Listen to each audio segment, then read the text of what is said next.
La legación extranjera. L. Dáctero. Después de que su mujer se fuera de casa con toda su ropa y con toda la ropa y los juguetes de los niños, Morgan siguió yendo y viniendo del trabajo, aunque ahora la casa estaba vacía y sin nadie con quien hablar. Por las tardes se ponía a mirar por las ventanas con unos gemelos y observaba a sus vecinos ir y venir por sus habitaciones. Fuera, a la media luz, cornejas anónimas saltaban de los arces a los altos pinos o bajaban a la acera para picotear los envoltorios arrugados de comida barata que dejaban los niños al pasar. El vecindario del viejo barrio, en las afueras de la ciudad, era de gente bien. Vivían en chalets ingleses de tipo campesino, u holandés colonial, o de estilo florentino, construidos todos ellos en los años 20 o 30. Morgan comenzó a hacer ejercicio, corriendo muy temprano por la mañana, cuando el césped de los prados estaba entretejido de rocío y todavía no habían salido los perros. Corría por calles flanqueadas de grandes arces cuyas ramas se curvaban, formando verdes bóvedas de luz solar. Corría por las calles retorcidas de casas inglesas, holandesas, florentinas, con grandes árboles y grandes patios, y luego, a medida que las calles se iban enderezando, por zonas más nuevas de casas más sencillas, con pequeños árboles ornamentales y espaldares de baloncesto montados sobre puertas de garajes. Los sábados iba en coche al centro comercial. Compraba carne cara que guardaba en la nevera, y fruta y hortalizas que se estropearían antes de que pudiera comérselas. En correos mandaba sus cuentas y hojeaba el grueso volumen encuadernado de anuncios laborales que estaba encadenado al mostrador. Sabía que nada podía impedirle cambiar de vida, pero seguir como hasta ahora se acomodaba a la idea que se había hecho de sí mismo de estar esperando. Y no era a su mujer y a sus hijos a quienes esperaba, pues sabía perfectamente que no iban a volver, era otra cosa, lo que fuese, algo que había esperado siempre. Si leía en el periódico local, que encontraba todas las tardes al volver a casa cuidadosamente doblado junto a la puerta, que había ocurrido algo en su barrio o en algún barrio vecino, algún suicidio, por ejemplo, o la desaparición del hijo pequeño de alguien, se las arreglaba para pasar corriendo la mañana siguiente junto a la casa donde había ocurrido. Pero por fuera no se notaba que allí hubiese pasado nada de particular. La casa estaba siempre silenciosa, la puerta cerrada, el coche aparcado en la calzada. Las casas estaban hechas para contener la explosión vital de la gente de la misma manera que las bombas neutralizan las cestas de red de acero de los artificieros de la policía. Una mañana Morgan fue corriendo más lejos que de costumbre y llegó a un campo abierto en suave cuesta hasta el colegio de Piedra Roja de chicas católicas. Las chicas se bajaban de los autobuses delante del asta de bandera que había ante la puerta principal. Las estudiantes llevaban calcetines color castaño que les llegaban hasta las rodillas, minifaldas a cuadros color castaño y blusas blancas de manga larga, e iban con los libros cogidos contra el pecho. Morgan no fue a trabajar pero, por la tarde, condujo hasta el centro comercial, donde vio estudiantes del mismo colegio sentadas ante el mostrador de la heladería. Las vio por el cristal del escaparate, abiertas de brazos y piernas, cada una a su manera, lamiendo sus helados. Otras tres se acercaban cruzando el aparcamiento. Notó que tenían las faldas sujetas con un gran imperdible decorativo, de modo que, si se quitara el imperdible, la falda se soltaría como un vendaje. A una de ellas la blusa se le había salido por atrás, y a otra el calcetín se le había bajado hasta la pantorrilla. Al entrar en la heladería, la más alta de las tres echó a Morgan una ojeada pasajera, como si careciese por completo de interés. El ruido que hacían las chicas charlando salía de la heladería como un vaho de calor cada vez que se abría la puerta. Morgan pensaba que las estudiantes no se limpiaban bien, y se dijo que los muslos les olerían a orina. Por la noche Morgan se sirvió un vodka con hielo y se sentó en el patio de su casa, poniéndose a mirar a su manzano. Soplaba una leve brisa y las flores del manzano se extendían y los pétalos volaban del árbol. Bajo el árbol había un círculo muy igual de pétalos, que, en la oscuridad, parecían un reflejo de la luna contra el agua. La mujer de Morgan tenía una encantadora sonrisa tímida que hacía su rostro casi bonito. Tenía ojos verde claro, que a él le atraían por los atisbos de miedo o de temerosos malentendidos que registraban, como los cambios de tiempo en el barómetro. Oyó sonar el teléfono, pero cuando entró corriendo en la casa se dio cuenta de que lo que había oído era el silbido lacrimoso de su propio aliento. Puso un disco de música sinfónica y se subió a un diván y se puso a dirigir la orquesta. Agitaba los brazos, y tomó la decisión de capturar el colegio de chicas católicas. Soltaría a las de quinto grado para abajo. A las otras las retendría desnudas en la piscina vacía del gimnasio, que era de proporciones olímpicas. Calentaría hasta el punto de ebullición toda la vasta estructura de azulejos. A las monjas las obligaría a ungir con aceite los cuerpos de las niñas. A todas ellas les otorgaría el derecho a rezar, sobre todo después de sus ataques o abusos periódicos. Morgan se levantó más temprano que nunca para hacer su carrera matinal. Corrió y corrió por los kilómetros de calles de su barrio, moviendo los codos unánimemente de un lado al otro, y su aliento parecía de otro corredor que le fuese pisando los talones. Las ventanas de las casas estaban oscuras, pero la superficie inferior de las hojas de los árboles se bañaba en una luz ambarina. Todo estaba muy silencioso. Al dar la vuelta a una esquina, 2 manzanas más allá, vio a una mujer. Iba corriendo en la misma dirección que Morgan, pero por la acera de enfrente.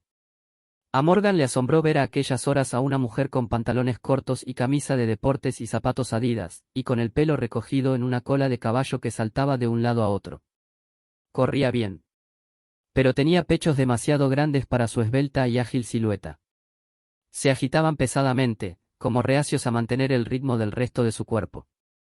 La mujer no se fijó en Morgan, siguió corriendo paralela a él, la barbilla al aire, pero, al sacarle ventaja, levantó el brazo izquierdo sobre su cabeza y del puño cerrado entresacó el dedo corazón. Morgan se vistió para ir al trabajo, hizo café y se sentó, ya trajeado y encorbatado, a ver en la televisión el programa cómico de la mañana. Evitó pensar en sus hijos, no se fiaba de sí mismo, pero estaba viendo lo mismo que veían ellos. Figuras dibujadas de las que solo se movía la boca. Una especie de carrera computerizada. Explosiones sonoras muy detalladas. Le parecía interesante que una cosa tan poco semejante a la vida real pudiese estar viva. Como los pucheros mochicas cefaloformes, los pucheros mochicas estaban hechos en forma de cabeza humana, y tenían las facciones pintadas, y las asas hacían de orejas. Los moches se representaban a sí mismos en estos pucheros.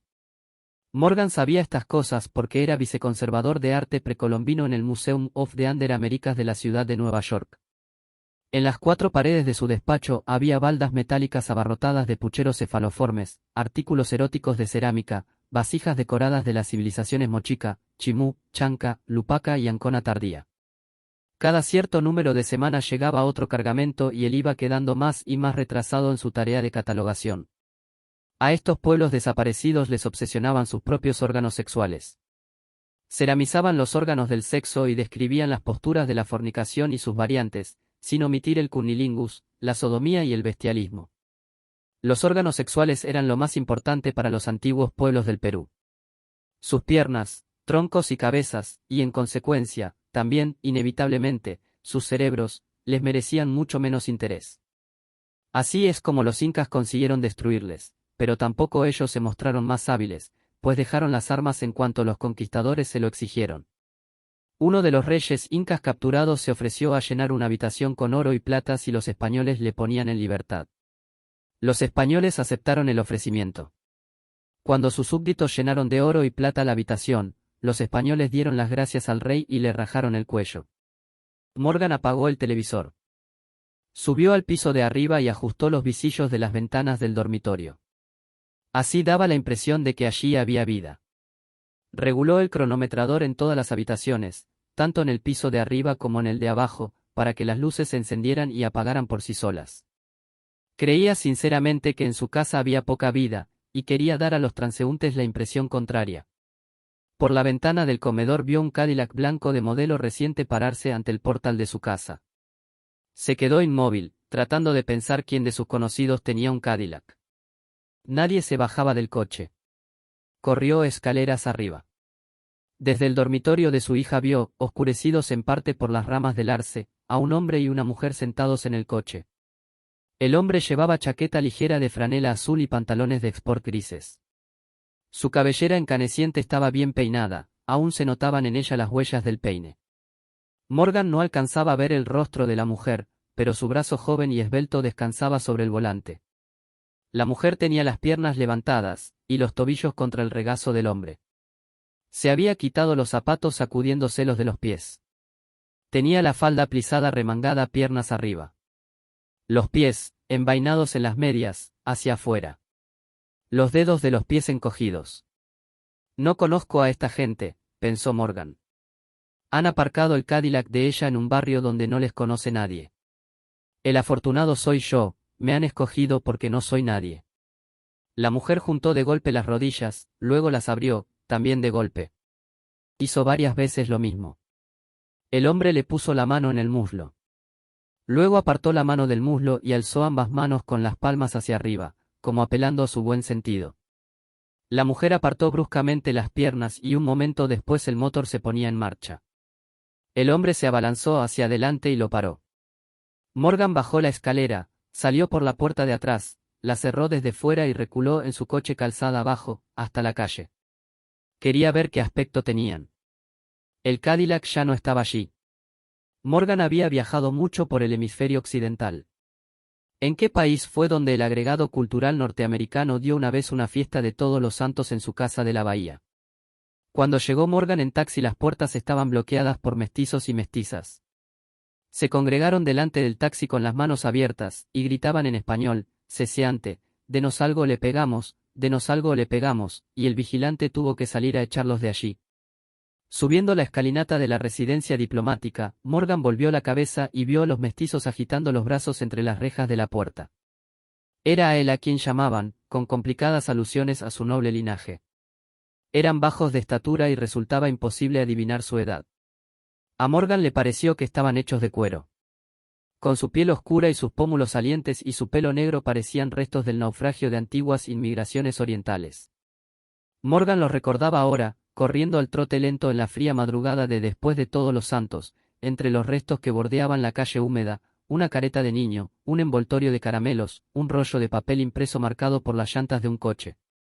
Dando la vuelta a una esquina se encontró ante una calle serpenteante cuesta abajo por la que no recordaba haber corrido nunca. La cuesta era empinada y curva, entre casas que, teniendo en cuenta su lujoso tamaño, estaban muy juntas. Detrás de ellas el paisaje se perdía de pronto entre un racimo de vascuecilos que sombreaban el bulevar por el que se entraba en la ciudad.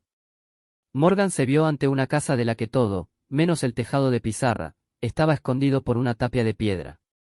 A lo largo de la parte superior de la tapia había triángulos de cristal verde botella hincados en el cemento, del que también salían a intervalos regulares barras de acero de construcción sujetando largos anillos de alambres de púas.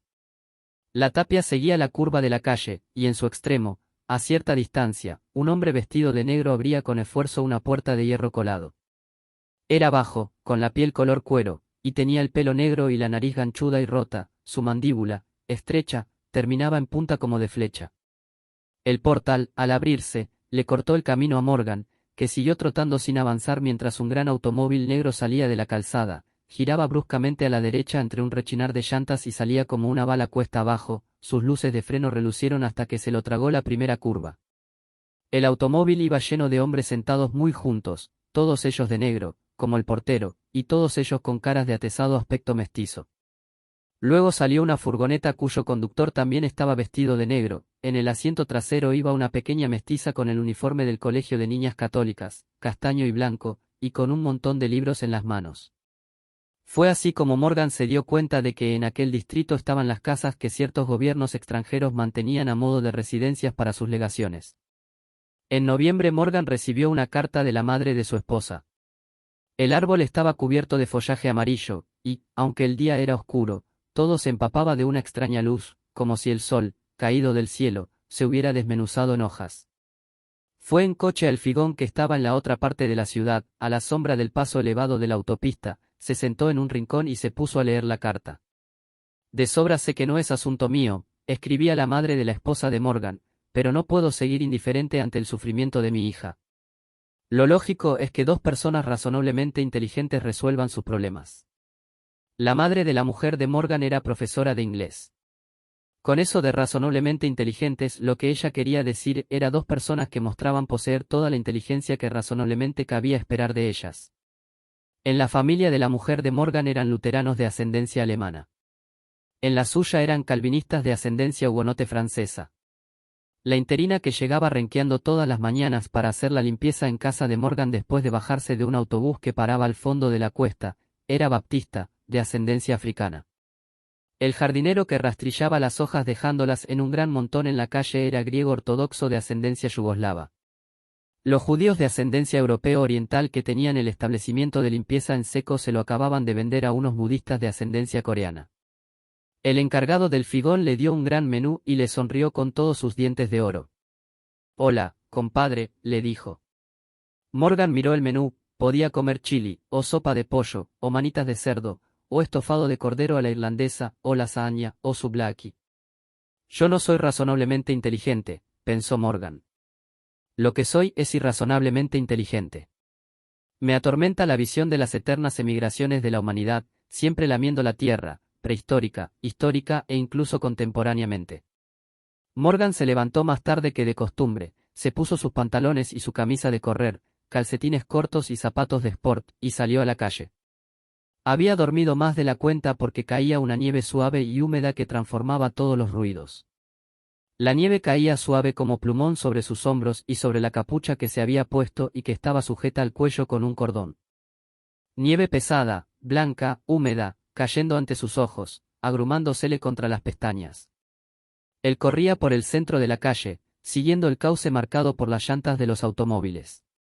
La nieve, al cuajársele en las ranuras de las suelas de sus zapatos, le desequilibraba, dificultaba su marcha.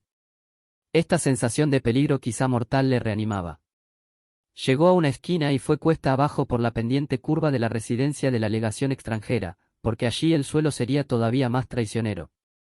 Unos momentos más tarde se sintió como levantado en el aire. Un increíble dolor en el pecho. Ni respirar podía. Azotando el aire con sus 4 miembros dio media vuelta y se tambaleó, inerme, entre la nieve que caía, como un nadador cogido por una ola. Se encontró de pronto a 4 patas, manos y rodillas enterradas en la nieve. Tenía la impresión de que hubiese pasado muchísimo tiempo. Pero bajo la nieve había luz. Veía los cristales fundirse ante sus propios ojos. Pasó la mano sobre los cristales y vio manchas de sangre roja. Se levantó, jadeante, ansioso de aire, sacudiéndose tarugos de nieve. Cayó de rodillas y volvió a ponerse, vacilante e inseguro, en pie. La residencia de la legación extranjera ardía. La puerta de hierro de la legación había sido arrancada de sus goznes. La portezuela de un automóvil negro resbalaba, sin rumbo, cuesta abajo. La nieve caía mezclada de ceniza. Pedazos de metal se enquistaban en la nieve en torno a los pies de Morgan. Del cielo cayeron varios libros de texto. Morgan oyó algo que parecía una bandera agitándose al viento como las alas de un ave, oyó chillidos, cristal que se rompe. Recogió, y lo volvió a dejar caer, un calcetín color castaño, dentro estaba la pierna de un niño. Una mujer con chandal corría cuesta abajo hacia él, tenía la boca abierta, las sienes cogidas con ambas manos. Morgan la reconoció, era la misma que le había hecho aquel signo grosero una mañana temprano el verano anterior. ¿Pero qué es todo esto?, le preguntó Morgan. Se sentía incómodo. Fui yo quien lo hizo, dijo, tratando de sonreír, de hacerse agradable a sus ojos, alisándose el pelo con la mano ensangrentada. Fin.